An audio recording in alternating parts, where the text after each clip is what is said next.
அனைவருக்கும் வணக்கம். எல்லாம் கொஞ்சம் தள்ளுங்க.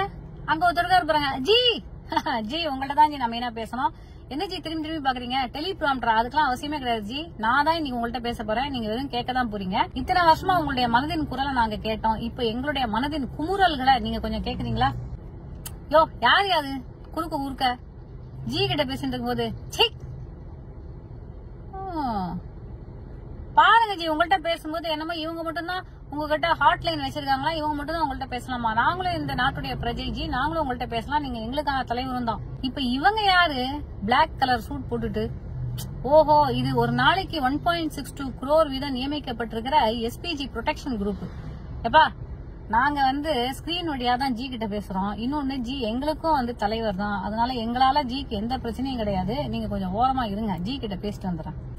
ஜி இன்னைக்கு உங்கள்ட்ட ஒரு சில கேள்விகள் நான் கேட்க போறேன். ஒரு சில விஷயங்களை நான் ஷேர் பண்ணிக்க போறேன். ஜி இன்னைக்கு நீங்க வளர்த்து விட்டு இருக்கிற ஆட்கள் இந்த சங்கீஸ் அப்படின்னு சொல்றாங்க பாத்தீங்களா, அவங்க எல்லாருமே சனாதன தர்மத்தை நாங்க மட்டும்தான் பாதுகாக்கிறோம், நாங்க தான் இந்த கலாச்சாரத்துடைய காவலர்கள் அப்படிங்கிற மாதிரி உள்ள வந்திருக்காங்க. மதவாதம் அப்படிங்கறத நீங்க கையில எடுத்திருக்கீங்க ஜி. ஆனா உங்கள்ட்ட நான் ஒரே ஒரு கேள்வி கேட்கிறேன். சனாதன தர்மம் அப்படின்னாலே இங்கிலீஷ்ல இட் இஸ் எட்டர்னல் ட்ரூத் அப்படின்னு அர்த்தம். எட்டர்னல் அப்படிங்கறதுக்கு மீனிங் என்னன்னா இதுக்கு ஆரம்பமும் கிடையாது, முடிவும் கிடையாது.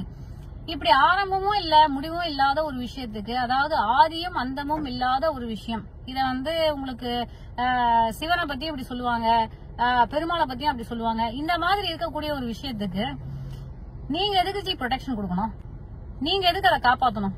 சனாதன தர்மத்தை காப்பாத்துறதுக்காக உங்களை நாங்க பதவியில ஏத்தி வச்சிருக்கோம். அது மட்டும் இல்லாம இப்ப நீங்க சொல்றீங்க கடவுள் மறுப்பு இந்த மாதிரியான விஷயங்களுக்கு எதிரால நாங்க பேச போறோம், இந்துயிசம் ஒரு பெரிய டேஞ்சர்ல இருக்கு, பெரிய த்ரெட்ல இருக்கு அப்படின்னு சொல்றீங்க. அதே மாதிரி நீங்க என்னமோ திராவிட கட்சிகள்லாம் சேர்ந்து இந்துயிசமே ஒழிக்கிறதுக்கு ட்ரை பண்ணிட்டு இருக்காங்க அப்படிங்கிற மாதிரி சொல்றீங்க. ஆனா எப்படி ஜி தமிழ்நாட்டுல மட்டும் ஹையஸ்ட் நம்பர் ஆஃப் டெம்பிள்ஸ் இருக்கு, இங்கதான் HRNC பிரமாதமா வேலை செஞ்சிட்டு இருக்கு, எத்தனையோ டெம்பிள்ஸ ரெஸ்டோர் பண்ணிருக்காங்க.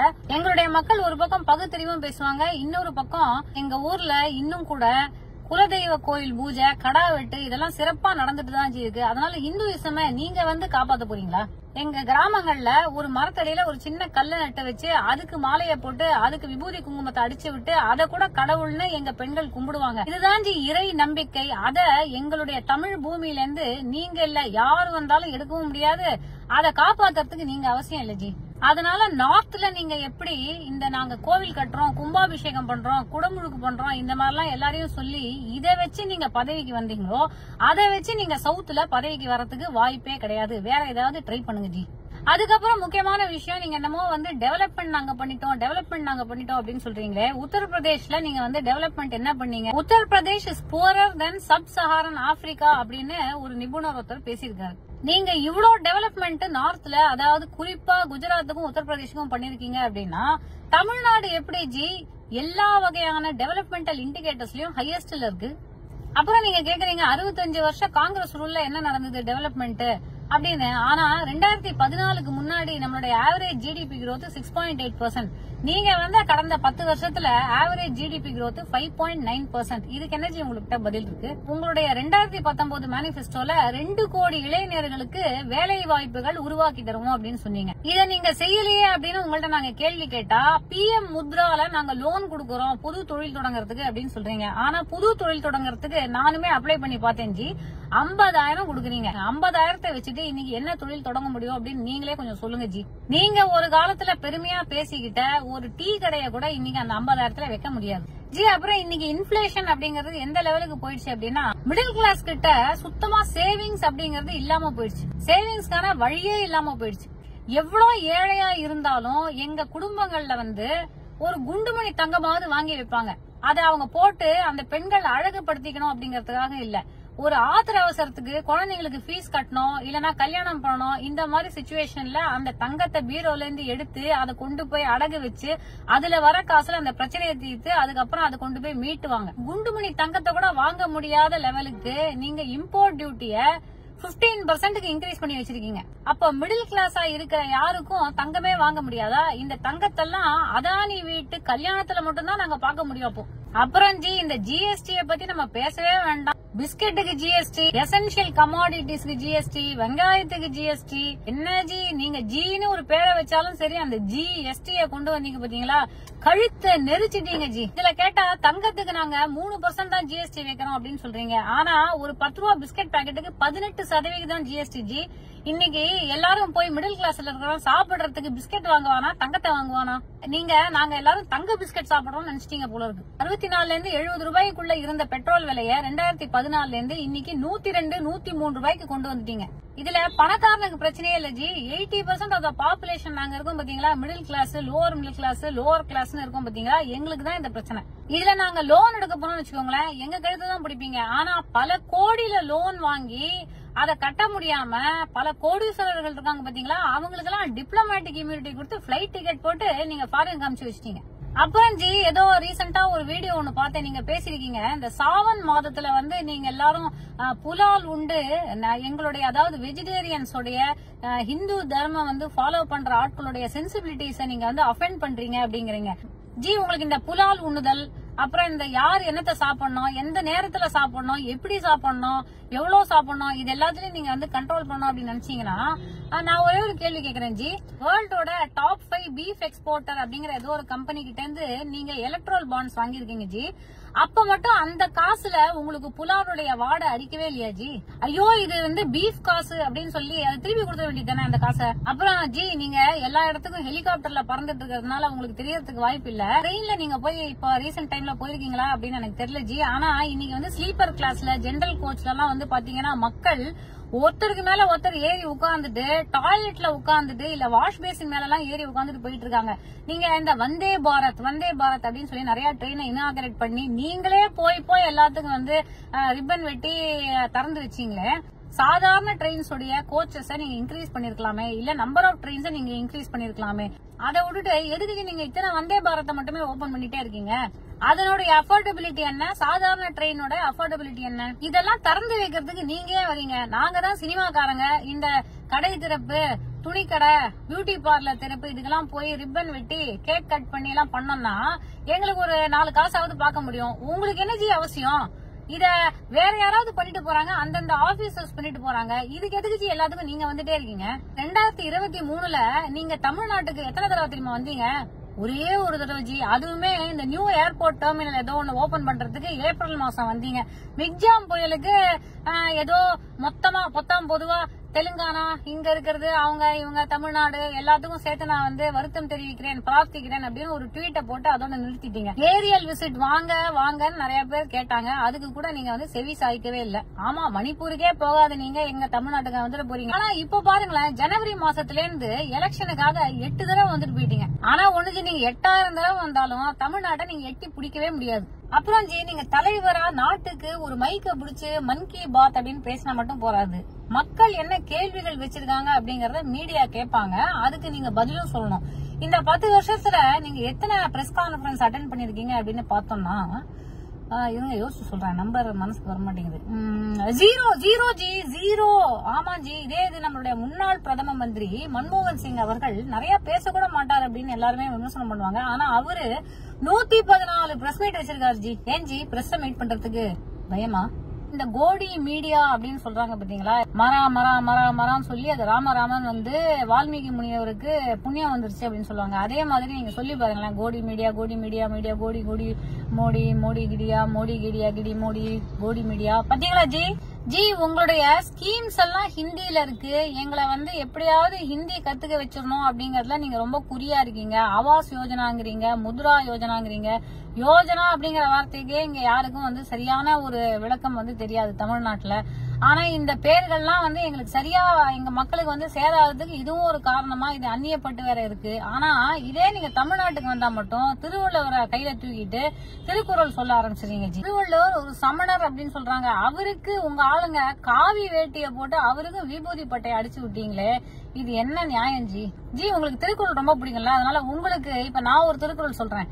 தன்னெஞ்சறிவது பொய்யற்க, பொய்த்த பின் தன்னெஞ்சே தன்னை சுடும். இது உங்களுக்கு மீனிங் தெரியல அப்படின்னு வச்சுக்கோங்களேன், உங்க கூடவே தமிழ் தமிழ் அப்படின்னு சொல்லிட்டு தமிழுக்கான ழகரம் அந்த அழகையே கெடுக்கிற அளவுக்கு தமிழ்ல பேசிட்டு ஒருத்தர் சுத்திட்டு இருப்பாரு பாத்தீங்களா, அவர்கிட்ட கேளுங்க, அவர் கரெக்டா சொல்லுவார். ஏன்னா ஜி இப்போ ரீசெண்டா நீங்க கொடுத்த ஒரு ஸ்கிரிப்டட் இன்டர்வியூ அப்படின்னு சொல்றாங்க, அதை நான் அப்படி சொல்ல விரும்பல. ஏதோ ஒரு இன்டர்வியூ ஒண்ணு கொடுத்தீங்க ஏஎன்ஐக்கு, அதுல நீங்க என்ன சொல்லிருக்கீங்க அப்படின்னா, எங்களாலதான் இந்த எலக்ட்ரல் பாண்ட்ஸ பத்தின விஷயமே வெளியில வந்தது அப்படின்னு. ஜி என்னஜி இது இப்படி அதுக்குன்னு முழு பூஷணிக்காக சோத்துல மறைக்கலாம், ஆனா இப்படி நீங்க என்ன பண்றீங்கன்னா சாம்பார் சாதத்துல மறைக்கிறதுக்கு ட்ரை பண்றீங்க ஜி. சுப்ரீம் கோர்ட் சொன்னதுனாலதான் நீங்க அந்த எலக்ட்ரல் பாண்ட்ஸ் விஷயத்தையே வெளியில விட்டீங்க. அப்படி இல்லன்னு வச்சுக்கோங்களேன், இன்னி வரைக்கும் மக்களுக்கு எலக்ட்ரல் பாண்ட்ஸ் யாருகிட்ட இருந்து வந்தது, எப்படி வந்தது, எதனால வந்தது, எத்தனை இடி ரெய்டு நடந்து அதுக்கு அடுத்த நாள் எப்படி எல்லாம் அந்த கம்பெனிஸ் கொண்டு காசை கொண்டு வந்து கொட்டினாங்க அப்படிங்கறதெல்லாம் தெரிஞ்சுக்கிறதுக்கு வாய்ப்பே கிடையாது. ஏன்னா நீங்களே தான் சொல்லியிருக்கீங்க, இந்த எலக்ட்ரல் பாண்ட்ஸ் எல்லாம் எங்க இருந்து பணம் யாருக்கு வருது, எந்த பொலிட்டிக்கல் கட்சிக்கு வருது அப்படின்னு மக்களுக்கு தெரிஞ்சுக்கிறதுக்கு உரிமையே இல்ல அப்படின்னு நீங்க சொல்லிருக்கீங்க. இத சொல்றதுக்கு உங்களுக்கு என்ன உரிமை இருக்கு ஜி? அப்புறம் ஜி 2 விஷயத்துல மட்டும் எங்களால மறக்கவே முடியாது, மன்னிக்கவே முடியாது தெரியுமா. சடனா ஒரு லாக்டவுனை போட்டு சரியான வகையில மக்களுக்கு, அதாவது மைக்ரண்ட் ஒர்க்கர்ஸுக்கு அவங்க உங்களுடைய வீடு திரும்ப முடியாம, நீங்க எந்த ஒரு வசதி வாய்ப்பும் ஏற்படுத்தி கொடுக்க முடியாம, ஒரு ஆர்மி வெஹிக்கிள்ஸ கூட எங்கேயும் போஸ்ட் பண்ண முடியாம, எல்லாரையும் கால் கடுக்க அவங்க ஊர்களுக்கு குழந்தைகள், வயதானவர்கள் சொல்லி பெண்கள் அப்படின்னு நடந்து கால் கடுக்க நடந்து போனாங்க பாத்தீங்களா, அந்த காட்சி எங்களால மறக்க முடியாது. அதே மாதிரி டிமானிட்டைசேஷன் போது என்னமோ சாதாரண மக்கள் கிட்ட கள்ளப்பணம் இருக்கு அப்படிங்கிற மாதிரி அந்த பண மதிப்பிழப்ப நோட்பந்தியை கொண்டு அந்த நேரத்துல எத்தனை பேரு, எத்தனை கால் கடுக்க நின்னு, எத்தனை குடும்பங்கள் தற்கொலைக்கு தூண்டப்பட்டாங்க அப்படிங்கறது எல்லாம் எங்களால அந்த விஷுவல்ஸ மறக்கவும் முடியாது, மன்னிக்கவும் முடியாது ஜி. இந்த கோவிட் வேக்சினை தயாரிக்கிறதுக்கு சீரம் இன்ஸ்டிடியூட்டுக்கு நீங்க மொனோபோலி கொடுத்தீங்க, அவங்களும் உங்களுக்கு 52 கோடி 55 கோடி கிட்ட எலக்ட்ரல் பாண்ட்ஸ கொண்டு கொட்டிருக்காங்க. இந்த கனெக்ஷன் எல்லாம் எங்களால பொருத்தி பார்க்க முடியாது அப்படின்னு நீங்க நினைக்கிறீங்க ஜி. ஆனா எங்க தமிழ்நாட்டுல டீ கடையில உட்கார்ந்து இருக்கிற ஆட்டோ டிரைவர் கூட மொட்டை தலைக்கும் முழங்காலுக்கும் கரெக்டா கனெக்ஷன் போட்டு பாப்பாரு. நீங்க நினைச்சீங்க என்னமோ டிமானிட்டைசேஷன் பெரிய ஒரு மாஸ்டர் ஸ்ட்ரோக் அப்படின்னு, அது மட்டும் இல்ல நிறைய பேர் வேற அந்த மாஸ்டர் ஸ்ட்ரோக் அப்படின்னா கொண்டாடினாங்க. ஆனா ஜி ஆர்பிஐ என்ன சொல்லிட்டாங்கன்னா, இங்க இன்வாலிடேட் ஆன பணம் இருக்கு பாத்தீங்களா, அது 99% திருப்பி சர்க்குலேஷனுக்குள்ள வந்துருச்சு. ஆனா டெய்லி பாத்தீங்கன்னா பிளாக் மணி கண்டுபிடிக்கப்பட்டு தான் இருக்கு. அப்போ இந்த பிளாக் மணி அப்படிங்கறது இருக்க வேண்டியவங்கள்ட்ட இருந்துட்டே தான் ஜி இருக்கு. மிடில் கிளாஸையும் லோவர் இன்கம் ஸ்டேட்டால இருக்கவங்களுக்கு நீங்க பெரிய ஒரு எக்கனாமிக் நெருக்கடி கொடுத்து லேபர் போர்ஸ கம்மி பண்ணி இந்த மாதிரி ஒரு எக்கனாமிக் கிரன்ச் தவிர இந்த டிமானிட்டைசேஷனால எந்த ஒரு அட்வான்டேஜும் நடக்கல. சரி ஜி, நாங்க இந்த டெம்பிள்ஸ் எல்லாம் கவர்மெண்டோட கண்ட்ரோல்ல இருந்து நாங்க தூக்க போறோம் அப்படின்னு சொல்றீங்களே, அப்போ கவர்மெண்டோட கண்ட்ரோல்ல இல்லாம யாரோட கண்ட்ரோல்ல இருக்கும் அப்படின்னு நீங்க நினைக்கிறீங்க? டெம்பிள்ஸையும் நீங்க அதானி அம்பானி போன்ற ஆட்களுக்கு கொடுத்து பிரைவேடைஸ் பண்ணிடலாம் அப்படின்னு நினைக்கிறீங்க போல. உங்களுக்கு கோவில்களை பத்தி இவ்வளவு அக்கறை இருந்தா இந்த சங்கல்ப் பத்ரால, அதாவது இந்த மேனிபெஸ்டோன்னு ஒண்ணு விட்டுருக்கீங்க பாத்தீங்களா, அதுல ஏன் அதை பத்தி எதுவுமே நீங்க சொல்லல? அப்புறம் இந்த டெம்பிள்ஸ் எல்லாம் ரன் பண்ற அட்மினிஸ்ட்ரேஷனும் ரொம்ப ஒபேக் ஆயிடும். ஒபேக் அப்படின்னு சொல்லும் போது எனக்கு இன்னொரு விஷயம் ஞாபகத்துக்கு வருது. இந்த பிஎம் கேர்ஸ் ஃபண்டுன்னு சொல்லி கோவிட் டைம்ல நீங்க கலெக்ட் பண்ணீங்க பாத்தீங்களா, அது மட்டும் இல்லாம இந்த எலக்ட்ரல் பாண்ட்ஸ சரியா அவங்க யாரெல்லாம் 15 நாளுக்குள்ள ரிடீம் பண்ணலையோ அந்த பணமும் உங்க பிஎம் கேர்ஸ் ஃபண்டுக்கு போயிடும் அப்படின்னு சொன்னீங்க பாத்தீங்களா. இந்த பிஎம் கேர்ஸ் ஃபண்டோடைய சீக்ரெட் தான் என்ன? அந்த ஃபண்ட பத்தின இன்ஃபர்மேஷனும் சுப்ரீம் கோர்ட் சொன்னாதான் நீங்க வெளியிடுவீங்களா ஜி? அப்புறம் உங்களோட இங்க டீச்சர்ஸ் பெட் அப்படின்னு சொல்லி ஒருத்தர் இருக்காருல்ல ஜி, கோவையில நிக்கிறாரு, அவர் என்ன சொல்றாருன்னா, நீங்க டைரக்டா அவர்கிட்ட ஹாட்லைன்ல பேசுவீங்க அப்படிங்கிறாரு. நான் என்ன கேக்குறேன் ஜி, அவர் ஜெயிச்சா மட்டும்தான் நீங்க ஹாட்லைன்ல வருவீங்களா? வேற யாரும் ஜெயிச்சாலும் அப்ப நீங்க ஆக்சசிபிளா இருக்கவே மாட்டீங்களா?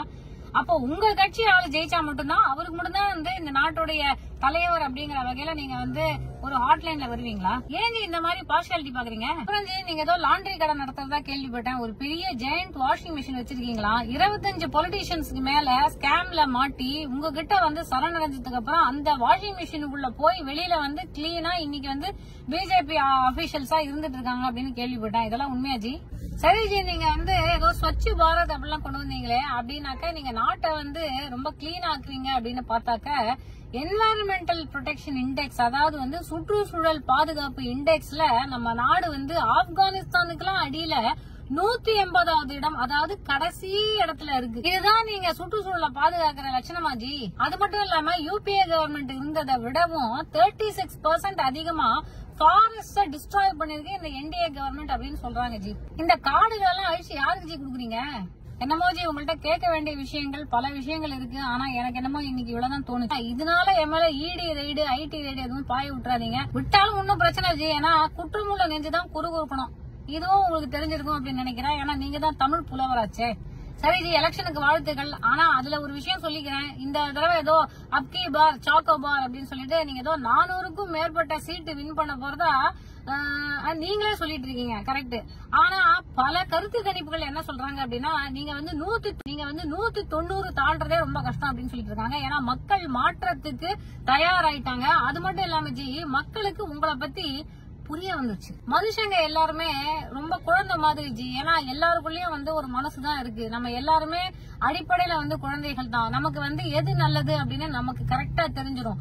5 அறிவு இருக்கக்கூடிய ஒரு விலங்குக்கு கூட அதுக்கு முன்னாடி அதாவது கெட்டு போன சாப்பாடை வச்சோம்னு வச்சுக்கோங்களேன், அதை அவங்க தொடவே மாட்டாங்க. ஏன்னா அவங்களுக்கு 100% தெரியும் அது வந்து கெட்டு போனது அப்படின்னு. அதனால எந்த விஷயத்த பகுத்து அறிஞ்சு எதை எடுத்துக்கணும் எதை வந்து ரிஜெக்ட் பண்ணணும் அப்படின்னு மக்களுக்கு வந்து நல்லாவே தெரிஞ்சு. அதனால good luck to you. Hats off for 10 years. we will see you in your retirement age. நீங்க வந்து சீரும் சிறப்புமா ரிட்டையர்மெண்ட்ல சிறப்பா இருக்கணும் அப்படின்னு நான் வந்து பிரார்த்திச்சுக்கிறேன் ji. All the best. By.